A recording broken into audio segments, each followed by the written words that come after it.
Hello, I'm here to preface this first podcast that we're doing. I have a few notes to go over before you listen. So first of all, I just wanted to talk about a few audio issues we had. This is very obviously our first episode, so we're still kind of getting started. I realized after recording that my gain on my mic was too much. I was kind of breathing. The difference in loudness and volume between me and Liam, my co-host, was kind of different.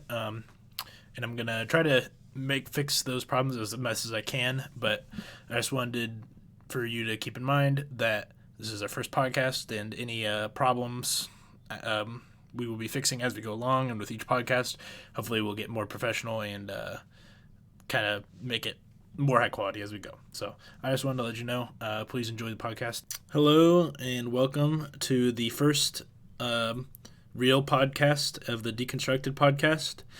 We had an introductory podcast earlier, but this is the first one where we're going to go through the actual format of the podcast and do that. Today, I'm joined by my co-host, Liam, as usual.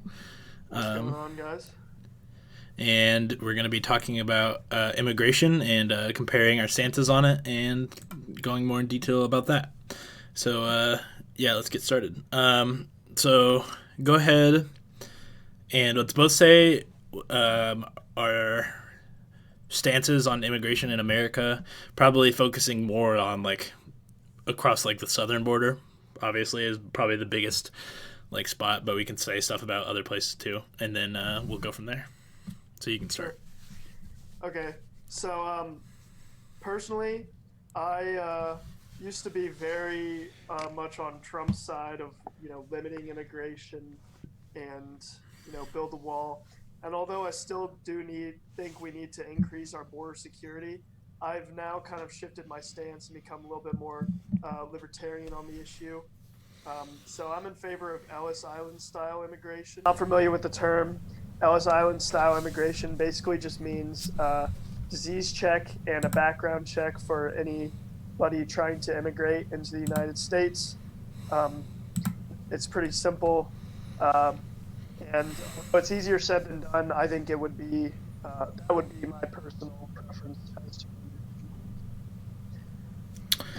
Okay. Yep. So my personal stance is pretty similar to that. I'm pro immigration, most of in a very libertarian sense.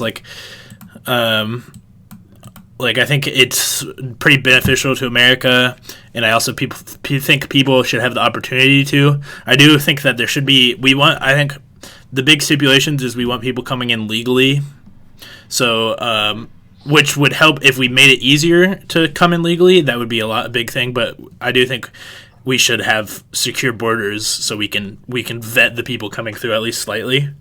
So I don't think we should have completely open borders. So I agree with that. What else? So yeah, I'm pro immigration. I think as long as it's legal, I think that's most of my point. We can get into the details of why we. I have a few statistics, or not really statistics, but just facts, I guess. Why? Because we can talk about why a lot of people don't want immigrants in, and then why we believe that. But yeah, so I have a pretty similar position.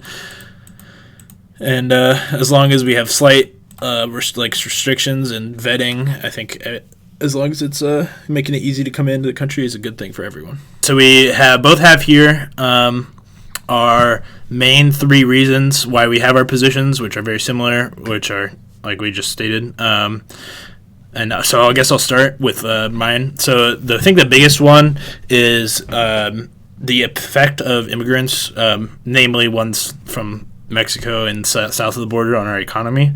I feel like this is something that is often slightly kind of portrayed incorrectly, or just in a way that leaves out a lot. So there is a caveat. It's a benefit to our economy, and that's mostly because of the free flow of labor and the ability for companies to choose from different or a big like pool of people for working, and obviously, and now this doesn't really apply because of this is in a pre-coronavirus world, I guess, because right now we have really bad unemployment because of the coronavirus. But before that, we've been like constantly decreasing in unemployment for years. It have had the lowest we've ever had like consecutively over and over again. So I don't think large amounts of immigration have really ever caused massive loss in employment for natural-born citizens. I'm sure there might be some cases where it has happened, but overall, so I think that's for the most part a myth. And there can be a caveat: is there can be some negative impacts on local areas where there is an influx of immigrants, and that can come in a few different ways. But for the most part, it is really good for states and for the country as a whole. So that's a big. Oh, Kieran, it looks like you're not online. Can you hear me? Yeah, I can hear you. It just says. Okay. It shouldn't matter though, because I'm just recording it, so I shouldn't need to be online. Okay. That's why I didn't want to stream this one. Partially is because I had a feeling that I'd cut out, kind of. Yeah, and it's back. So. Okay. Sorry. That's right. That's fine. And then,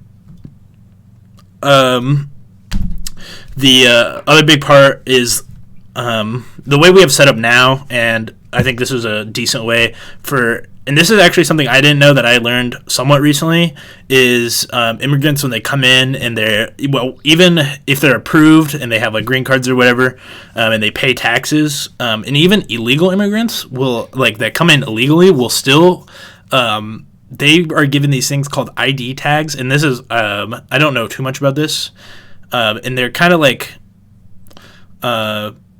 an alternative to like a social security number. And so even illegal immigrants, for the most part, will still pay taxes and will pay into these social programs that like Medicaid and Medicare and like welfare programs, and they won't really get much out. And as well as like paying, like when you're paying taxes, they're paying into things like the military and like other things that like ensure protection, but doesn't really, if you're illegal or not a full citizen, you don't technically receive the possible benefits from paying into something like that.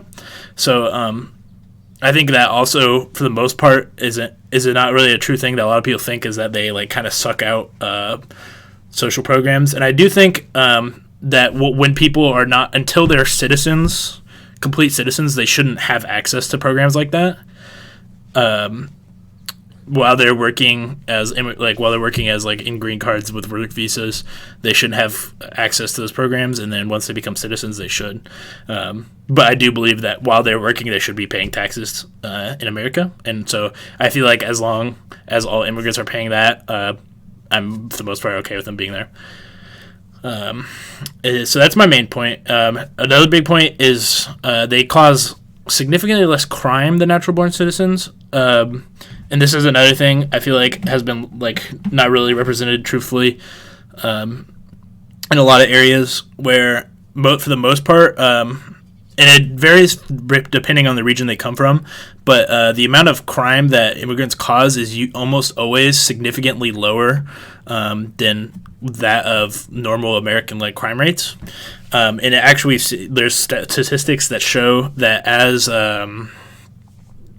as they assimilate more and more into our society, and like further on along immigrant generations in America, they will commit more and more crime until it normalizes. And I think a reason why we have the kind of like idea that immigrants cause a lot of crime is because there is a lot of like cartels that enter. Obviously the drug trade is a really big thing and the cause of a lot of crime in America and in Mexico. And I think with that, that obviously is something that it's kind of like a separate problem. And they have a lot of other ways of entering the country, whether it be they will fly to Canada and come in from there, or go in from in ports and stuff. And that's all but stopping and my point with that is stopping immigrants like just at the border and stuff wouldn't really stop that problem, which is where the most of the like negative effects of allowing people in from like Mexico or the South comes from. And so, yeah. And then my third main point, which is just kind of a belief of mine, is like I think America was kind of like founded by immigrants from different regions, and the idea of like Liam has later in his points, like the American dream is a fresh start, and a land full of opportunity, and I want that to be available to all people that are really looking for something new. So obviously we want to do vetting to make sure we keep citizens we already have safe, so crime and disease, also like Liam said, but make that opportunity possible for all people that want to do it. So those are my 3 main points. Liam, you can talk about yours. Sure. So my first point, as you can see, is that free quote-unquote trade in labor is just as important as free trade in products. And, I find it quite annoying, honestly, that, a lot of conservatives or, Republican candidates will, espouse the positives of free trade. But then when it comes to, immigration, which is basically just free trade and labor markets, all of a sudden they really, do a 180. Mm-hmm. And so I find that a little bit frustrating. As you know, pretty much every credible economist in the U.S. or in the world really supports free trade, and pretty much every credible economist also supports free immigration and espouses the positive impacts of that on the economy. And in addition, I'd like to say, let's think about the time in America when there was perhaps the most immigration in our country's history. It was the late 1890s and the early 1900s, right? And mm-hmm. that was also when we saw some of the greatest growth in our country's history. Mm-hmm. So there's that. For my second point, it accounts for lower fertility rates. And, Kieran also kind of touched on this when he talked about the social programs. But right now, one of the biggest problems in America that I don't think gets addressed enough at all, actually, I've never seen it addressed really on a national stage, mm-hmm. is that we have a very large group of older people, the baby boomers, who are starting to retire now. And they're actually more people in the baby boomer generation than the generations below them, because the fertility rate has gone down since then. Mm-hmm. So the only way we're going to be able to sustain social programs such as Social Security and Medicare, which honestly are almost unsustainable right now, to be honest, is to bring in a lot of immigrants to, help widen our tax base and help increase our economic output. And finally, this is very similar to Kieran's third point. I just think it's the most compassionate thing to do, to let as many people in as possible so that they can achieve, the American dream. I know that recently the American dream's kind of something that's a phrase that's scoffed at, seen as something that's unrealistic or out of date, but I still think there's great opportunity in this country for many people. And so I strongly support the ability or, the allowing people from all over the world to come here and flourish. Yep. Yeah, I definitely agree with a lot of that. I think as far as the American dream, I think it's definitely a thing, but I feel like maybe that it's not what we thought it was exactly. Like, but I don't know. That's like a completely different topic. But I definitely do think it exists. But yeah, so we agree a lot. Obviously, I think for me, and this seems to be the same for you, my position comes mostly from an economical standpoint, where I do believe a lot in free trade, like you said, and I like kind of want it's another way of kind of loosening restrictions that will help grow our economy, and obviously it'll help not just at it'll help at all levels with people in different ways. But yeah, so now that we've given our official opinions and kind of like the main reasons for, we've come up with a few opposing arguments, and then after that we have specific solutions, and we're going to kind of address those arguments in the best way that we can, obviously. But yeah, all right. So the first one is a party argument to our position would be it can decrease wages for low income workers. Do you want to start with this one? Yeah, sure. So, although this may be true in the short run, I think the positive impacts of having immigrants, immigrate into the United States in the long run benefit everybody. Whether that be through increased economic growth, or people more a higher education level because of the growth that results from it. Mm-hmm. So maybe in the short run, it might hurt wages, but in the long run, I think it's still definitely a net positive for everybody in the economy, really. Yeah. So that kind of goes back to one of my main points about how when we see the economic impact, there can be short-term local negative effects, which would be stuff like this, decreasing wages for low-income workers. But it kind of is outweighed by the amount of beneficial aspects that can come from it. And I feel like while this could be a problem, there are in places where this would be a big deal, like in the Rust Belt, in places where there's a lot of factory work, there is other underlying problems that I feel like need to be maybe addressed and that can help with this problem. But yeah, so that's the first one. I think that would be our response. Unless, do you have anything else to add to that? No. Okay. So for the second one is there's little to no data on crime rates for illegal immigrants. So I think a big one from that is that's true, but I feel and I know this is partly from personal experience, but for the most part, illegal immigrants are heavily encouraged, I don't know if that's the right word, to not commit crime, because if they get caught, it can lead to deportation. And so from what I've experienced and seen, for the most part, and now this might not be true for all, maybe they don't care, but illegal immigrants are often very try very hard to avoid crime, or at least getting caught. And if obviously if we don't catch them, then we can't possibly, whether illegal or legal, it's not easy to have data on it, because if they were to be caught, they would be immediately deported. And I think that does go down to a solution that we put out later, is where we want to, obviously, we said this earlier, we want to legalize all immigrants, so we can record crime rates, and we can have a good sense of their effects and stuff, because when they're illegal, it's really hard to tell the impacts they have or what's going on, and it's a lot better to be able to know. Exactly. That's true. Obviously, if we made them legal, we would be able to keep better data, but also, as someone who's studying statistics, my answer to that is, why aren't we taking data?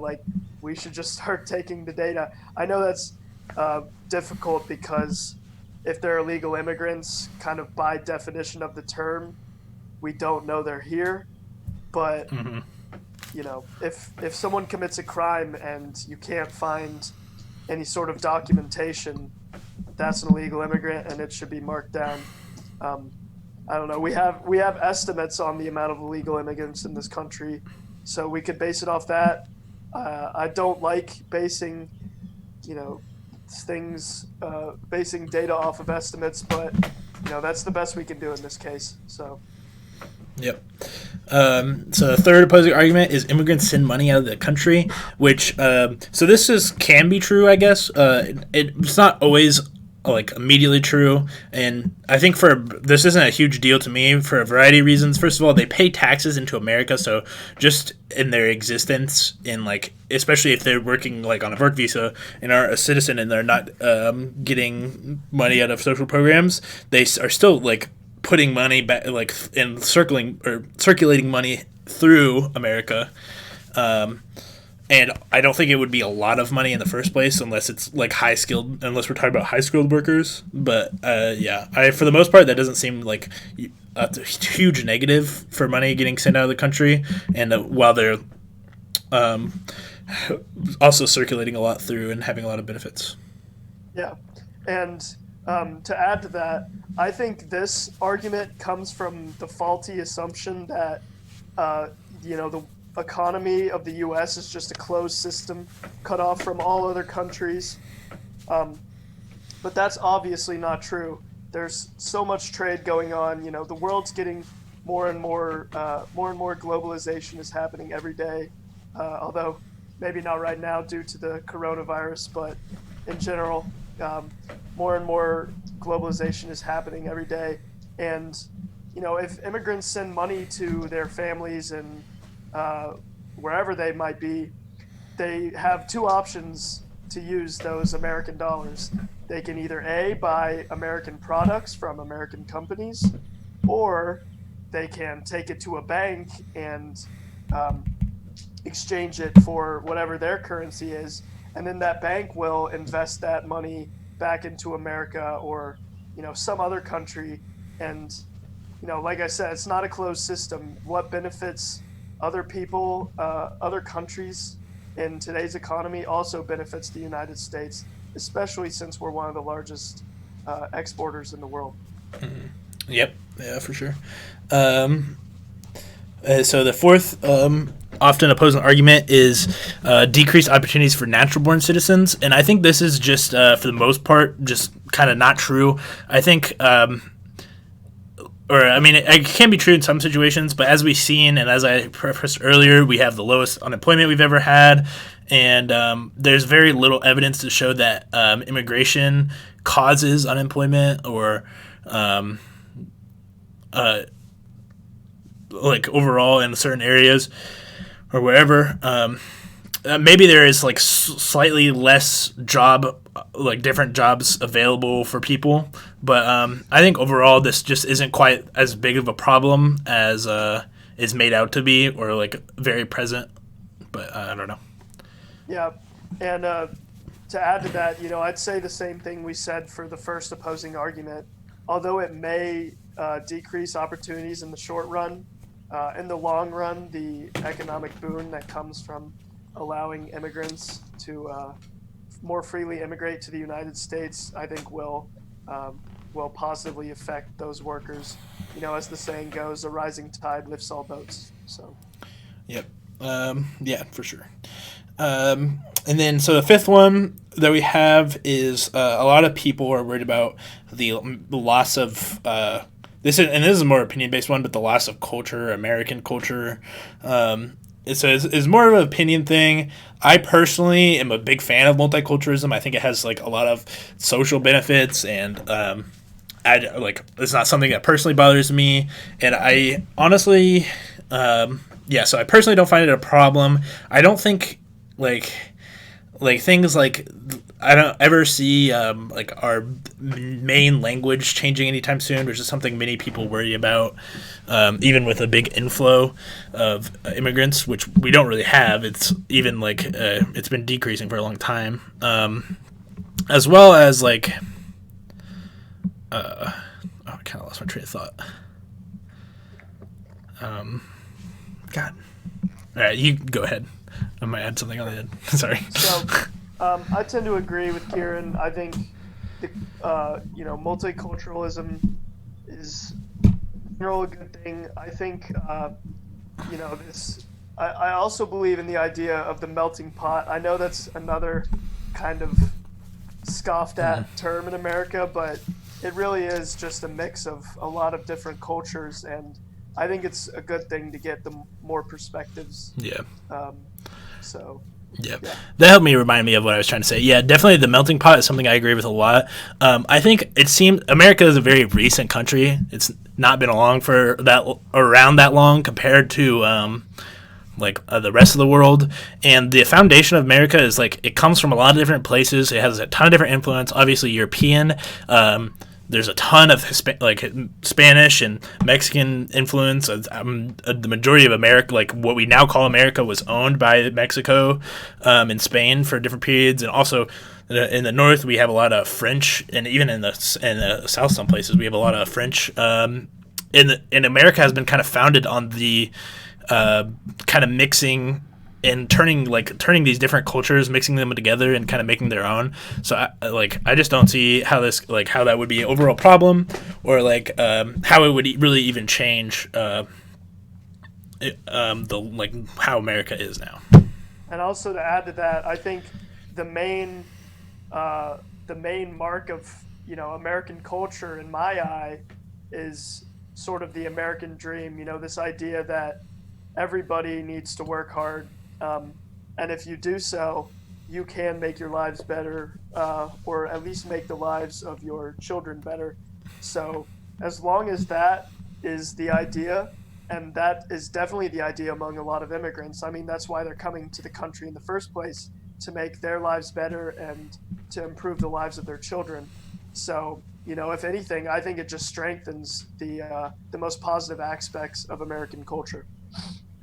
Yeah, for sure.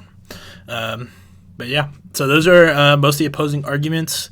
I mean, if you're a viewer and you're watching this, you have another one, go free to share it on YouTube comments or wherever you're seeing this posted, and maybe we'll respond to it in another time. But yeah, so next we're going to move on to specific solutions and changes that we'd personally make to maybe see what we want out of America now. And so the first main one, and I personally think is the most important and would have the most good, positive impact right now, is the legalization of all illegal immigrants. So I think all illegal immigrants that we have living in America right now should be legalized. And now I think there should be an exception if they've committed felonies, or I wouldn't say all crimes in general, because many of these crimes are related to them being illegal in the first place. So obviously, I don't think if they've committed the crime of being here, they should be kicked out. I think if we just legalized all of them, it would be very beneficial for America, because we would get all the benefits that we've talked about earlier economically. We'd be able to track and better pay attention to things like crime rates, and it would just be way better than having them here illegally, and it would be way better than kicking them out, and is just something that I support. Yeah, I agree. I think amnesty is really the only option at this point, because there are so many illegal immigrants in this country, at least according to the estimates anyways. Although I do want to say, even though we haven't touched on it yet, even though the border security is below amnesty, we definitely need to secure the border before we allow amnesty. Yeah. Because, if people considering immigrating illegally hear that there's going to be amnesty in a few months, well, then they're far more likely to illegally immigrate.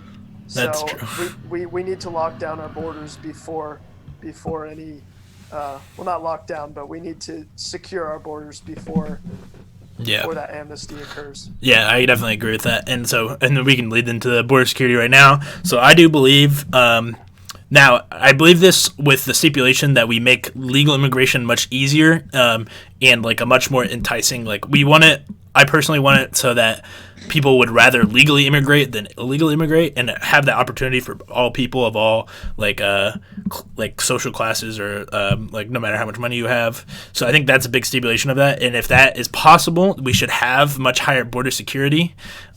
We want to be able to see who's coming into our country and be able to monitor them and be able to know how many. And I think to get the max amount of benefit of the people coming here, that's a big necessary thing. However, I do not support a wall, because I don't think that's a very effective way of doing it. I remember, and I wish I had this on hand, but I saw it a long time ago. I'm sure if I looked a little bit, I could find it. But I remember watching or reading an article from someone that worked on the southern border as a security expert, talk about how, if they really want to secure borders, what they don't need, and if you're going to pour money into that, instead of a wall, which is fairly ineffective, money needs to be spent on more technology so they can monitor more, and maybe like more staffing, and there's a lot of other things that would have a lot better like or be much more effective for like border security than a wall. And I think a wall is really expensive and just really inefficient overall, and I think there's a lot of better ways that we could secure the border. Yeah, I agree. I'm just in favor of whatever is the best way to secure the border. I'll let the people in immigrations and customs and enforcement tell me what's best. I'm not usually the person who likes to passively just say listen to the experts, but in this case, I don't know what's best for border security, and I'm sure they do. So whatever solution works best, whether it's a wall, which sounds like it isn't, but or increased drone surveillance, whatever it is, I'm in favor of it as long as we secure our border. Yeah. Okay. Yep. And then you can start on the third one if you want, since I've been talking most of the time. So no social programs until they're full citizens. So they should start paying taxes right away as soon as they immigrate into the country before they've become full citizens, but they cannot withdraw from the social programs until after they become full citizens. So that basically ensures that they're at least putting a decent amount into the pot before they take out of the pot, so to speak. But also we want to expedite the citizenship process, obviously, with our Ellis Island style immigration. So Yep. Yeah, I pretty much agree with that. Yeah, they should be contributing in before they take out, and I think in the case of immigrants, I think that they should have to contribute to be able to get something out of it, and they shouldn't just be coming in and then just sucking it, which I don't think is something that ever happens, but just there should be precautions set up so that doesn't happen. But yeah, I agree with that, and you can do the fourth one too. Start off with it. So the fourth point is expand civic and financial education. I know that when people hear civic education, they kind of think indoctrination, but I just want to make sure that immigrants understand the way our Constitution is set up, and really the beauty of our Constitution. And I think that's a big enough problem with natural-born citizens and people who already live here. So I'd hope to tackle that problem with immigrants. And the same thing goes for financial education. We could talk about this later if we have an episode about education or something. I personally think that education related to financial responsibility should be taught at every single grade level. And I think we should also ensure that, immigrants are learning financial responsibility, because a lot of them are going to be low-wage workers. And so, they need to learn how to responsibly manage their money, plan for retirement, which far too few Americans are ready for, and just ensure that they can provide for their children and themselves. So Yep. Yeah, I definitely agree with that. I think when people are entering the country, they should know what our country is about, kind of, and obviously there's different opinions on that, but they should at least understand the underlying basis for how our whole system has been formed, and the values that go underneath it, and that should be something. And then obviously I also believe in financial education, not just for them but for all, so that they can know how to contribute and to be part of the society in a way that is beneficial for everyone, including themselves. And but I think that is about good. All right. So I think we've talked about most that we're going to talk about for immigration on this podcast. This is probably, we'll have to see in the future, but so normally we'll have a guest on and we'll be more looking directly at their point of view on a certain topic. And I'm sure for most topics, there'll be more disagreements, especially with another person. And so they might be which might make it more interesting or might make it add different levels to like what we talk about or how we talk about it. But yeah, this was a very good introductory podcast, and hopefully we can get other ones up soon. Yeah. Thanks for watching, guys, and Mm-hmm. be sure to leave your opinion in the comments. We'd love to see what you have to say. Yes. Eventually, we will be streaming these, hopefully, and we want to get as much like outside input as possible in different ways. So comments when we be streaming them, like coming in and chatting, and we'll definitely address kind of stuff like that in the future if we get to that point. All right. Thank you. Bye. Yep. Thanks.